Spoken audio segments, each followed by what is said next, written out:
Bismillahirrahmanirrahim. Assalamualaikum warahmatullahi wabarakatuh. Alhamdulillahirabbil alamin wa bihi nasta'in wa ala umri dunya waddin wassalatu wassalamu ala asyrafil anbiya'i wal mursalin wa ala alihi wa sahbihi ajma'in amma. Perkenalkan, nama saya Rina Nuraini dengan NPM 240621211029 PAIB semester 2 dengan mata kuliah Ilmu Pendidikan Islam dan dosen pengampu Dr. Hajah Hilda Aini Syifa MAG.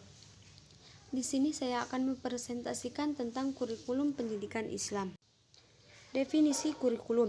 Kurikulum berasal dari bahasa Yunani yaitu kurir yang artinya pelari dan kurar yang berarti tempat berpacu.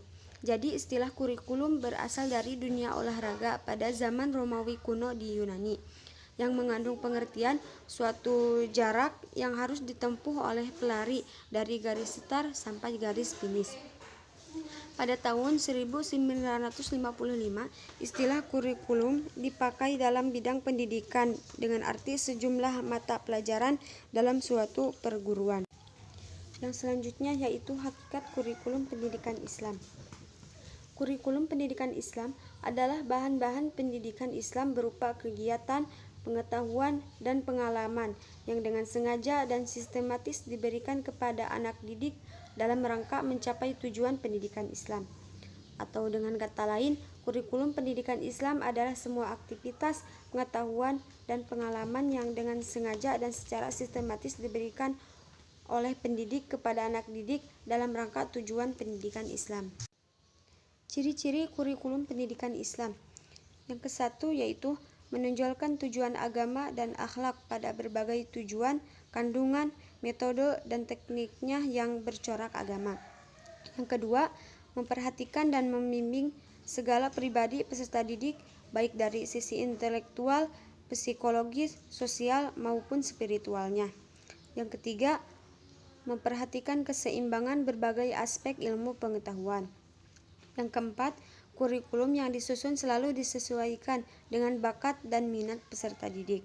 Yang kelima, bersifat dinamis dan fleksibel, yakni sanggup menerima perkembangan dan perubahan apabila dipandang perlu.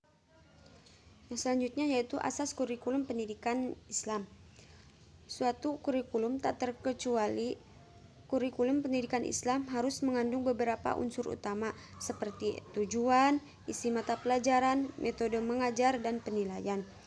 Semua unsur tersebut harus tersusun dan mengacu pada sumber kekuatan yang menjadi landasan dalam pembentukannya. Sumber kekuatan tersebut dikatakan sebagai asas-asas pembentuk kurikulum pendidikan. Muhammad Al-Taumi Al-Syaibani mengemukakan asas-asas pembentuk kurikulum yaitu sebagai berikut.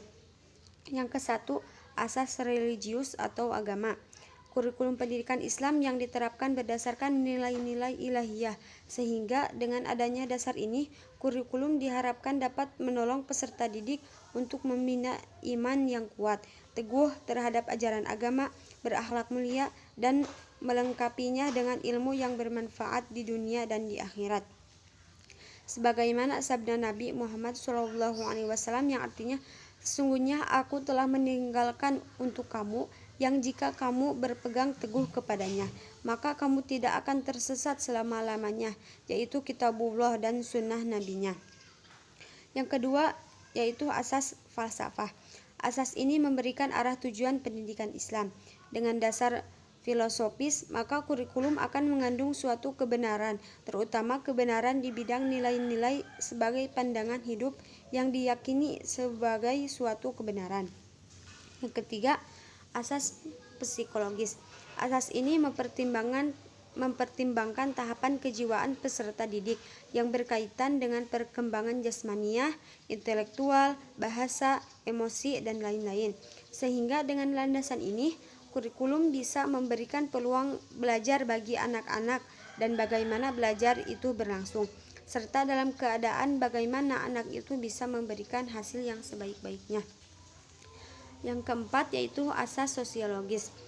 Kurikulum diharapkan turut serta dalam proses kemasyarakatan terhadap peserta didik, penyesuaian mereka dengan lingkungannya, pengetahuan dan kemahiran yang akan menambah produktivitas dan keikutsertaan mereka dalam membina umat dan bangsanya.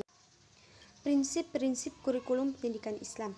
Prinsip pada dasarnya merupakan konsistensi dalam mewujudkan suatu tujuan, sebagai tonggak yang harus dipegang dalam meniti jalan yang mengantarkan kepada tujuan. Dalam suatu kurikulum pendidikan, prinsip merupakan komponen penting demi tercapainya kurikulum yang integral dan matang, sehingga dalam pelaksanaannya mencapai kesempurnaan yang diinginkan, terutama dalam kurikulum pendidikan Islam yang berdasarkan kepada sumber pokok agama Islam, yaitu Al-Quran dan As-Sunnah. Maka di sini dituntut keseimbangan prinsip-prinsip kurikulum pendidikan Islam dan sumber pokok Islam. Dalam merumuskan kurikulum pendidikan Islam, para pakar berbeda-beda dalam analisisnya. Nah, prinsip-prinsip tersebut adalah sebagai berikut. 1. Prinsip berdasarkan ilmu termasuk ajaran dan nilai-nilai. Kedua, prinsip mengarah kepada tujuan. Artinya seluruh aktivitas yang diproduksi oleh kurikulum harus mengarah kepada tujuan. Yang ketiga, prinsip pertautan antara seluruh kegiatan kurikulum dengan seluruh aspek sosiologis, baik internal ataupun eksternal. Yang keempat, prinsip relevansi atau kesesuaian dengan kondisi sekarang. Yang kelima, prinsip fleksibilitas. Yang keenam, prinsip integritas.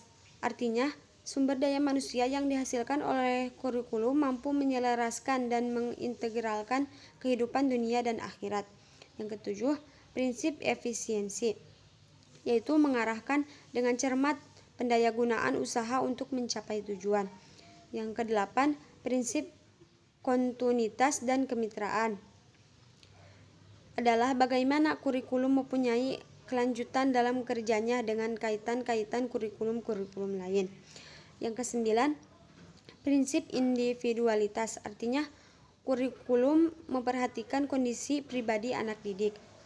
Yang kesepuluh, prinsip pemerataan, artinya seluruh peserta didik berhak memperoleh pembelajaran yang baik beserta hal-hal yang mendukung pembelajarannya.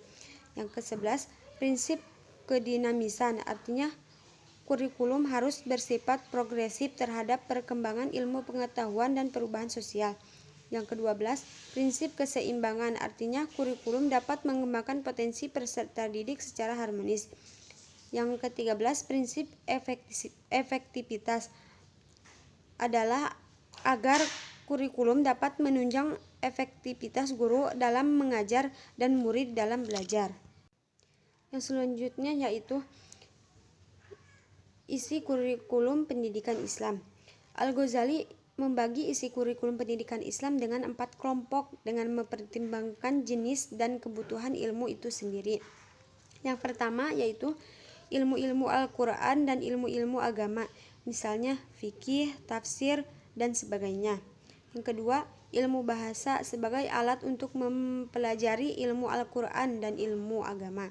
Yang ketiga, ilmu-ilmu yang fardu kifayah seperti matematika, kedokteran, industri, pertanian, dan lain-lain. Yang keempat, ilmu-ilmu beberapa cabang ilmu filsafat. Sedangkan menurut Abdul Mujib dan Yusuf Muzakir mengambil isi kurikulum pendidikan Islam yang berpijak pada Quran Surat Fussilat ayat 53. Dalam ayat ini terkandung 3 isi kurikulum pendidikan Islam. Yang pertama yaitu isi kurikulum yang berorientasi pada ketuhanan.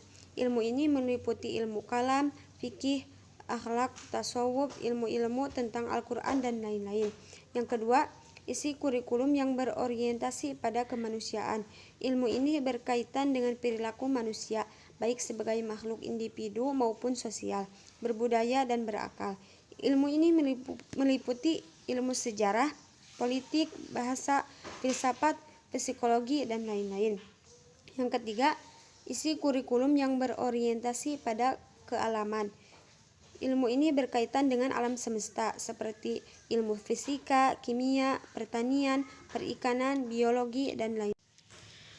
kesimpulannya yaitu kurikulum pendidikan Islam adalah bahan-bahan pendidikan Islam berupa kegiatan, pengetahuan, dan pengalaman yang dengan sengaja dan sistematis diberikan kepada anak didik dalam rangka mencapai tujuan pendidikan Islam. Ciri-ciri kurikulum pendidikan Islam. Yang ke-1, menonjolkan tujuan agama dan akhlak pada berbagai tujuan, kandungan, metode, dan tekniknya yang bercorak agama.